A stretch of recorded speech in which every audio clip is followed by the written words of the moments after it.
Nag-angas ka pa? Hindi na po nag-angas, sir. Pasensya na po. Sir, di na ako dadaan dito, sir. Doon ako sa amin, sir.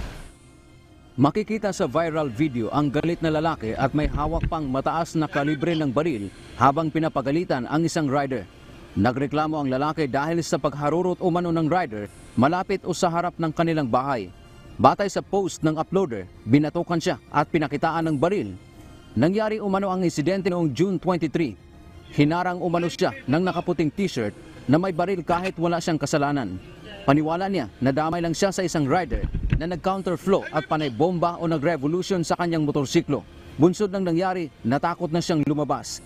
Ayon kay Department of Justice spokesperson Assistant Secretary Miko Glabano, ang lalaki ay isa umanong piskal o prosecutor ng Quezon City.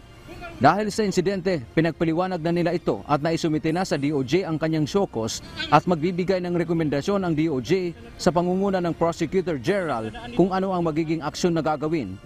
The department does not condone any violent behavior of this sort, and we will definitely look into this serious allegation and his explanation with much vigor, hoping that we preserve the integrity of the department and the National Prosecution Service.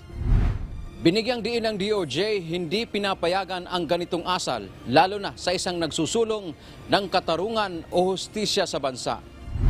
At the end of the day, magkakaroon ng recommendation ang Prosecutor General, magkakaroon din ng recommendation ang Secretariat, and it will be up for the approval of the Prosecution Integrity Board before it is signed by the Secretary.